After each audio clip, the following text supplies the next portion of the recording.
Hello guys, move on with our next topic, reference point. तो पिछले वाले lecture को जिसने अटेंड नहीं किया है तो प्लीज़ भाई इस लेक्चर पे आप फालतू अपना समय व्यर्थ करने आ गए हो और मैं यही मानता हूँ। तो चलिए आज के लेक्चर को स्टार्ट करते हैं। स्टार्ट करने से पहले आपका स्वागत है जेपी वर्ल्ड क्लासेस में। और कुछ नहीं करना है क्योंकि हम ज्ञान बांटते रहते हैं। मैंने डायलॉग सुना है कहीं। चलिए, तो आज का टॉपिक है रेफरेंस पॉइंट। रेफरेंस पॉइंट को स्टार्ट करने से पहले एक बार म्यूजिक हो जाए। म्यूजिक होते ही आप रेडी हो जाइए, एक बार नाच लीजिए, कूद लीजिए और स्टार्ट कीजिए झूम के अपने इस पॉइंट को या इस फ्रेम को डिस्क्राइबिंग मोशन या रेफरेंस पॉइंट। तो चलिए शुरू करते हैं। हो गया, कॉपी किताब निकल गया। स्टार्ट करूं? वीडियो पॉज करके कोई स्टार्ट कर लो। म्यूजिक चल रहा है ना, स्टॉप करने का मन नहीं करता। चलो जी। तो आज का हमारा टॉपिक है रेफरेंस पॉइंट। तो बेसिकली रेफरेंस पॉइंट एक ऐसा पॉइंट है जो कि ओवरऑल पूरे मोशंस को डिस्क्राइबिंग करने के लिए या पूरे मोशंस को डिफाइन करने के लिए हम यूज करते हैं। ठीक है, तो उसको डिस्क्राइब करने से पहले एक बार रेफरेंस पॉइंट की एक ओवरव्यू ले लिया जाए ताकि हम अच्छे लेवल के भी क्वेश्चन आसानी से सॉल्व कर सकें।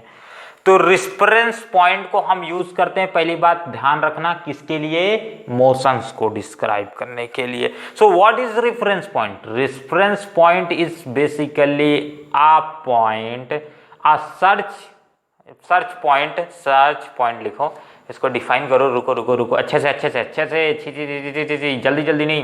A reference point is a frame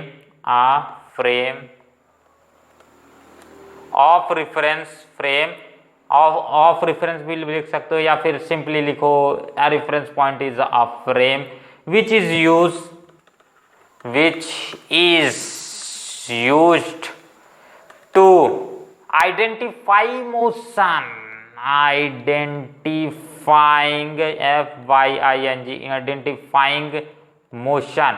ठीक है, मोशंस को आइडेंटिफाई करने के लिए जिस फ्रेम ऑफ रेफरेंस या फ्रेम का हम इस्तेमाल करते हैं उस फ्रेम को हम रेफरेंस पॉइंट या रेफरेंस फ्रेम के नाम से जानते हैं। सो अगर आपको रेफरेंस फ्रेम बोले तो आप इट इज अ टाइप, और रेफरेंस पॉइंट इज अ क्या लिख सकते हो? Reference point is a frame लिख सकते हो। देखो यार, ये पॉइंट जब लिखा हो तो यहाँ फ्रेम लिख देना और यहाँ अगर फ्रेम लिखा हो तो यहाँ पॉइंट लिख देना, कोई दिक्कत नहीं है। तो देखो, ये जो फ्रेम है ये फ्रेम कुछ भी हो सकता है, या आपके क्वेश्चंस पर क्वेश्चंस के हिसाब से चेंज कर देगा और आप कंफ्यूजिंग हो जाओगी। इसलिए मैं आपको बता ही दे रहा हूँ क्या क्या हो सकता है, मतलब क्या कुछ एग्जांपल दे देता हूँ। और रेफरेंस फ्रेम या रेफरेंस पॉइंट कुछ भी हो सकता है, जैसे ग्राउंड हो सकता है। ठीक है, ग्राउंड हो सकता है। भारी भद्दी राइटिंग आ जा रही है क्या? चलो, ग्राउंड हो सकता है। दूसरा क्या हो सकता है? आपका ग्राउंड हो सकता है या कोई बिल्डिंग हो सकती है। ठीक है, या कोई और सम पर्सन हो सकता है, ABCD कुछ भी हो सकते हैं। कोई अनदर पर्सन हो सकते हैं किसी के रिस्पेक्ट में, बिल्डिंग के रिस्पेक्ट में है, हवाई जहाज के रिस्पेक्ट में, आकाश के रिस्पेक्ट में, स्काई के रिस्पेक्ट में। ठीक है, चेयर के रिस्पेक्ट में, कुछ भी हो सकता है। एनीथिंग और any possibility is there up to infinite. Reference frame can be anything. मैं इस अर्थ से डायरेक्टली सन भी अपना रेफरेंस फ्रेम ले सकता हूं, यानी मुझे सन के रिस्पेक्ट में मैं कितना चला। ठीक है, तो ऐसा तो मैं भद्दे से भद्दे क्वेश्चन उठाऊंगा जो आप अंडरस्टैंडिंग पे सोचते हो कि ये तो बहुत आसान है, पर करने के वक्त हालत का आपको पता चलेगा कि आपकी मोशंस पे कितनी अच्छी अंडरस्टैंडिंग है जब हम क्वेश्चंस पे क्वेश्चंस करेंगे। ठीक है, तो रेफरेंस पॉइंट को एक अच्छी अंडरस्टैंडिंग बनी। अगर कोई डाउट हो तो अभी बता दो यार कमेंट पे, अगले वीडियो पे मैं फिर से इसका सोल्यूशन लेके आ जाऊंगा। ठीक है, हम कोई भी चीज को लेकर के इतना जल्दी नहीं भागेंगे कि आपके लिए कोई दिक्कत का बात आए। ठीक है, समझ में आया क्या? चलो छोड़े, जनता कम आया जितना।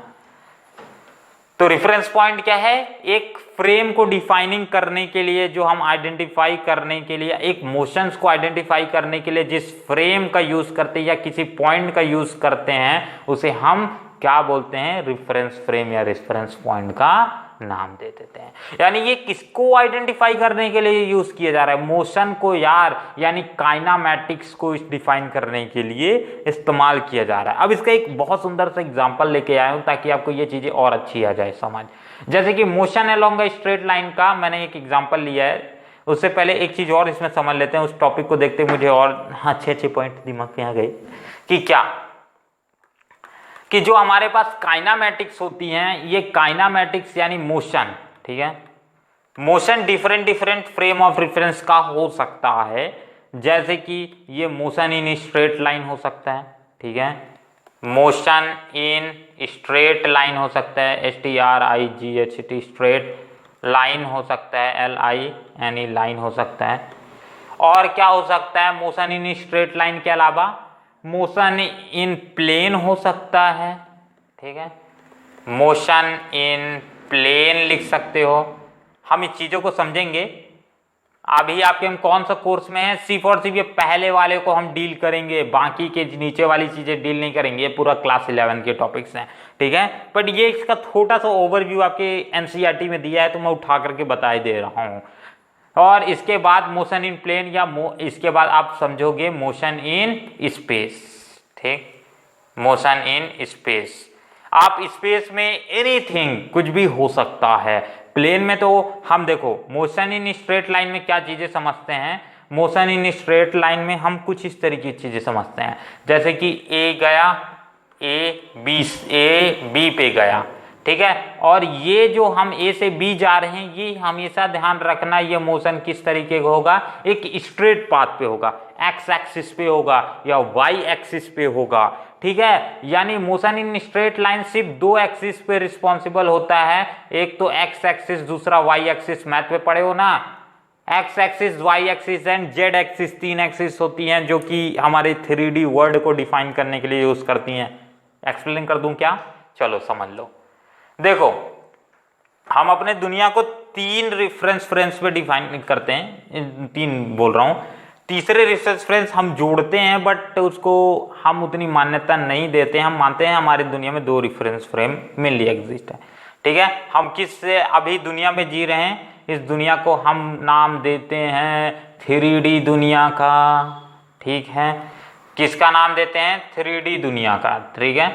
हम कौन सी दुनिया में जी रहे हैं भैया, हम 3D दुनिया में देख रहे हैं। हमारे इधर साइड भी ऑब्जेक्ट है, इधर साइड भी ऑब्जेक्ट है, इधर साइड भी ऑब्जेक्ट है, जैसे आपको VR पे देखने को मिलता है, ठीक है। आपको एक पूरी दुनिया देखने को मिलती है उसमें, VR में देखते हो तो, ठीक है। तो इसमें क्या रहता है, इसमें तीन एक्सिस रहती हैं, एक तो X एक्सिस, दूसरा Y एक्सिस, तीसरा Z एक्सिस, और इन सभी के बीच में एंगल 90 डिग्री होता है। ये बात को ध्यान रखना, ये मैथ का एक बेसिक है। अगर किसी को, मैं सोच रहा हूँ कि एक बेसिक मैथ का भी एक लेक्चर बना दूं ताकि जो छोटी छोटी चीज़ें हैं फिजिक्स और अलग से मैथ में दोनों में कॉमन यूज़ की जाती हैं, ताकि एक अच्छी अंडरस्टैंडिंग बन जाए, ठीक है। तो कमेंट पे हम डिपेंड करेंगे आपको बनाना चाहिए कि नहीं, ठीक है। हम क्योंकि ज्ञान तो बांटते रहते हैं वैसे। और एक होता है 2D दुनिया, जो कि आपकी सारी मूवीज वूवीज बनती है वो 2D दुनिया में बनती है, जिसमें सिर्फ दो फ्रेम्स होते हैं, एक तो X फ्रेम, दूसरा Y, ठीक है। X एंड Y एक्सिस, दो एक्सिसेस होती हैं। यानी ऐसे कार चल रही है, जैसे कार यहाँ मान लेते हैं चल रही है, और इस चीज को हम कैसे देखेंगे, कार अच्छा इधर साइड चल रही है, एक स्ट्रेट लाइन में चल रही है, यानी ये 2D मोशन कर रही है, ठीक। और 3D मोशंस का क्या हो जाएगा एग्जांपल्स, अच्छे एकदम हार्ड लेवल के एग्जांपल्स जैसे देखते हैं। जैसे कि एक रॉकेट क्या है, ऊपर जा रहा है, ठीक है, एक रॉकेट ऊपर जा रहा है।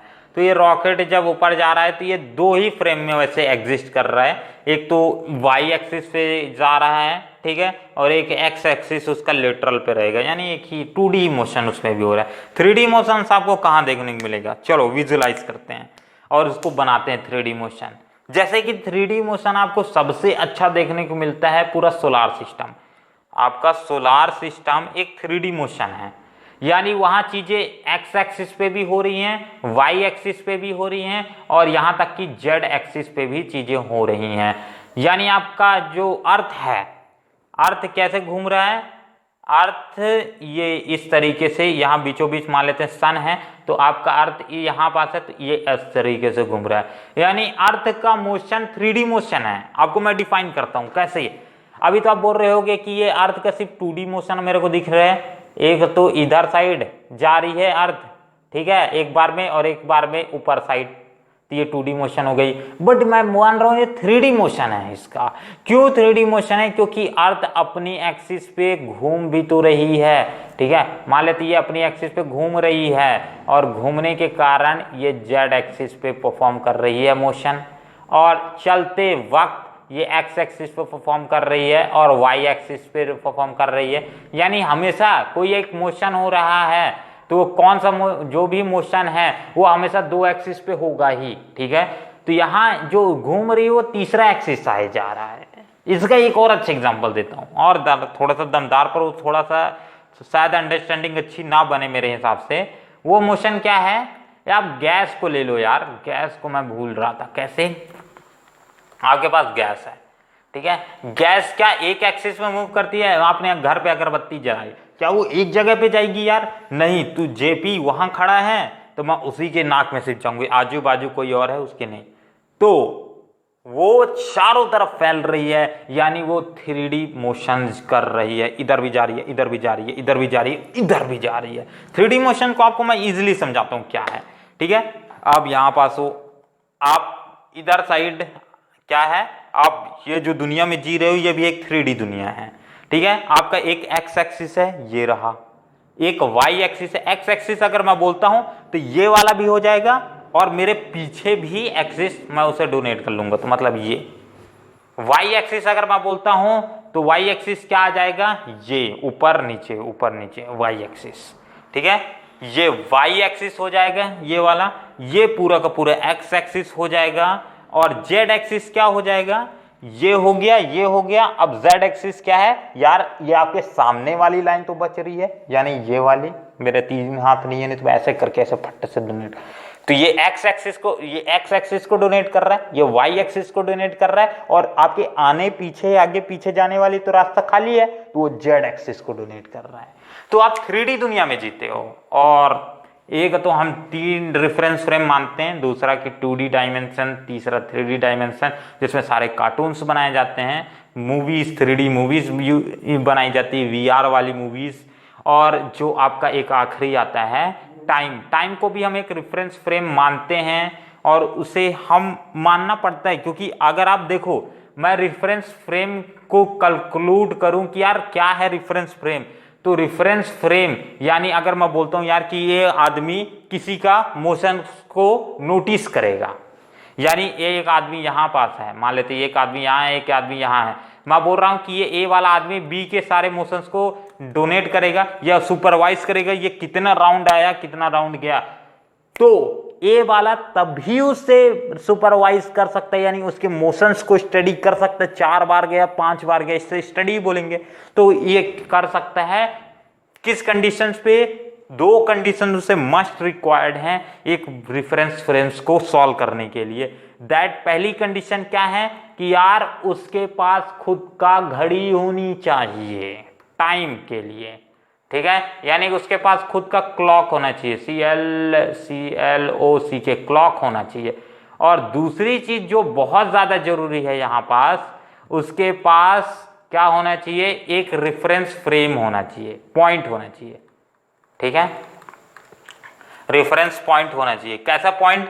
कि यार वो उसने वहां पास से चालू किया, इनिशियल पॉइंट को उसे नोटिस करना आना चाहिए। अच्छा ये इधर ग्राउंड के ए पोजीशन से यहां से चालू कर रहा है और यहां तक दौड़ रहा है, यानी इसने यहां से स्टार्ट किया है, तो उसे इनिशियल पॉइंट का पता होना चाहिए। और दूसरी बात उसके पास खुद की घड़ी होनी चाहिए। खुद की घड़ी होने का मतलब है टाइम का उसे पता रहना चाहिए कि इतना टाइम इसने एक बार पे लिया, दूसरे बार पे इतना टाइम लिया, तीसरे बार, तो तभी वो एक करेक्ट मोशंस को आइडेंटिफाई कर पाएगा। और इसी चीज को, इसी स्टडी को हम रेफरेंस फ्रेम की स्टडी बोलते हैं, ठीक है। चलो एक अच्छा अंडरस्टैंडिंग तो बना पाया। अभी और चीजें जब आपको समझ आ जाएगी, जब हम इस पे क्वेश्चंस अच्छे लेवल के सॉल्व करेंगे, ठीक है। तो मोशन अलोंग स्ट्रेट लाइन जो आपका मेन टॉपिक है या मेन चैप्टर का टॉपिक है उसे इंक्लूड करते हैं। तो मोशन अलोंग स्ट्रेट लाइन के लिए मैंने यहाँ पास एक ग्राफ लिया है ताकि आपको एक अच्छा बन जाए स्टैंडिंग। जैसे कि आप ओ पॉइंट पे हो, आप ओ पॉइंट से कहाँ गए, ए पॉइंट पे गए, ठीक है। हमने यहाँ पास लिख देते हैं आप ओ से ए पे गए, पहली बात। दूसरी बात मैंने बोला कि आप ए से बी पे आए, दूसरी बात। तीसरी बात मैंने बोला बी से आप सी पे आए, तीसरी बात। और चौथी बात मैंने बोला आप सी से किस पे आए, ओ पे आए। ये आ जाएगी आपके चौथी बात।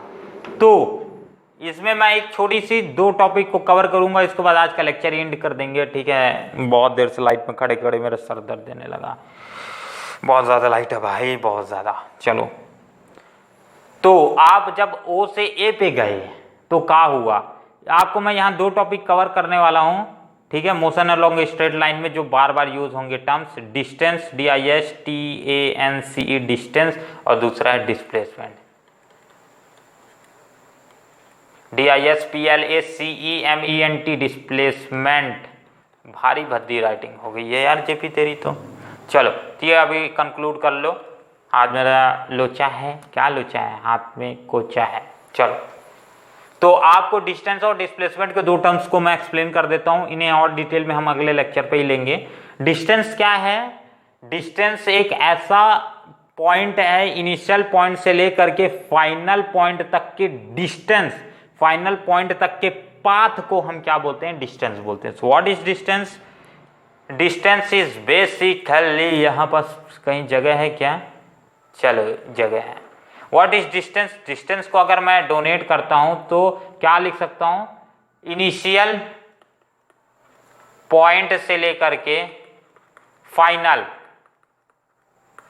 पॉइंट तक,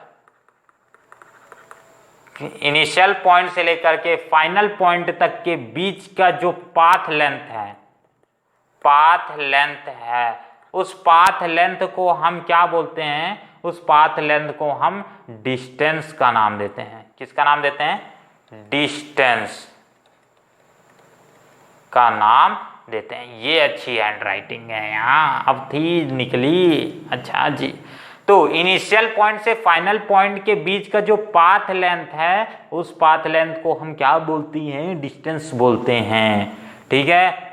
तो यानी मैं अभी आपसे पूछूं सभी क्वेश्चंस में, पहला वाला क्वेश्चन आपका क्या था, ओ से हम कहाँ गए, ए गए, ओ से ए गए, तो आपका डिस्टेंस कितना हुआ, डिस्टेंस यहाँ आपका हो जाएगा यहाँ से लेकर के यहाँ, यानी ये किलोमीटर्स में दिया है, यानी आपने पहले वाले का डिस्टेंस 60 किलोमीटर बताया।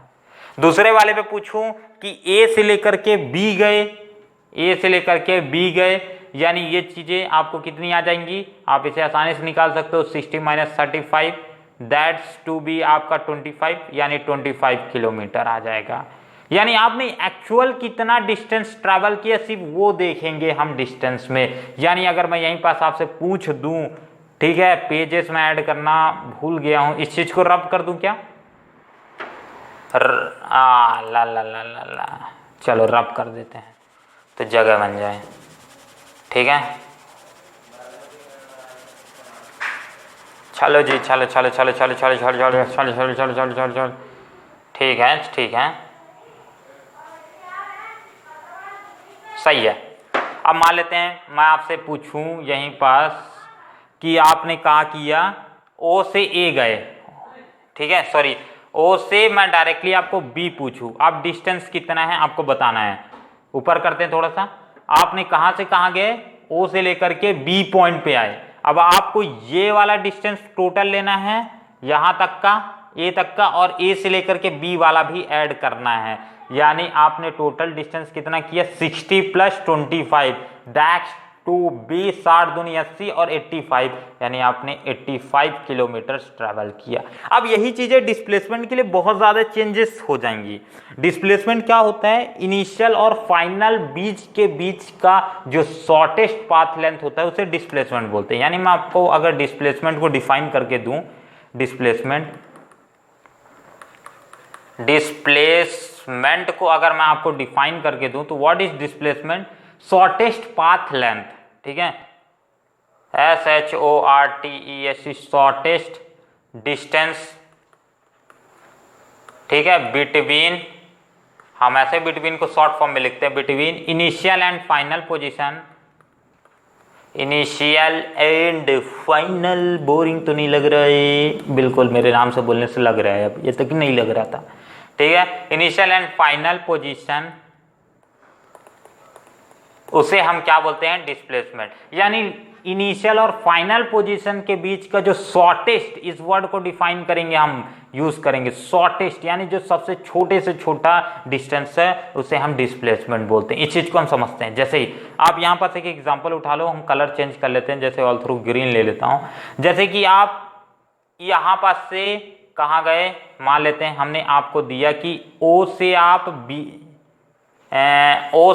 बी गए। अब आपसे मैं पूछूं कि इसका डिस्टेंस बताओ, तो आप बताओगे यार ओ से बी गए, अच्छा ये पूरा लेंथ कवर किए हैं, ओ से लेकर के ए तक और ए से लेकर के बी तक, यानी हमने टोटल 85 किलोमीटर दौड़ा। आप इसके लिए ये बताओगे।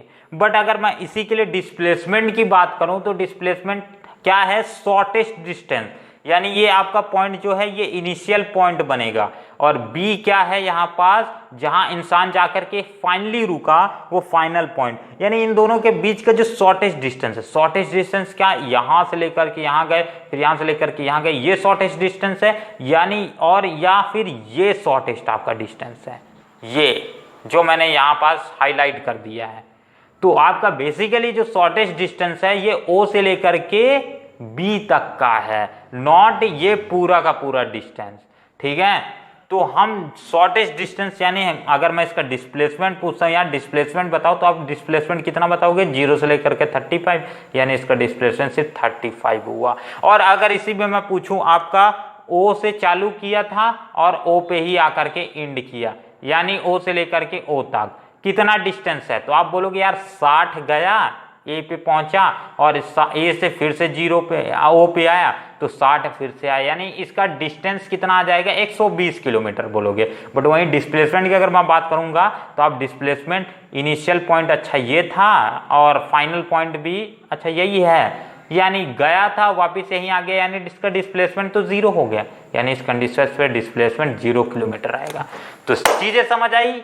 डिस्टेंस एंड डिस्प्लेसमेंट वाला कॉन्सेप्ट आई थिंक सो आपको अच्छी तरीके से माइंड पे आ गया होगा। हम इससे रिलेटेड और क्वेश्चंस नीचे में समरी उसमें करेंगे नेक्स्ट लेक्चर, अपकमिंग लेक्चर में, जो कि यहाँ पास आपको दिखा ही रहा है, जिससे आपकी एक अच्छी अंडरस्टैंडिंग बन जाए। तो हम फिलहाल इस वीडियो के लिए इतना ही रखते हैं। क्वेश्चंस को करें क्या नहीं कर, अभी थोड़ा माइंड चल नहीं रहा है, हम अगले वाले लेक्चर पे इस क्वेश्चंस को जरूर अटेंड करेंगे। तो आपको कमेंट बॉक्स में क्वेश्चन पिनअप मिल जाएगा। तब तक के लिए अपना ध्यान रखिए और क्वेश्चंस को अटेंड जरूर कीजिएगा। जय हिंद, जय भारत, और बस।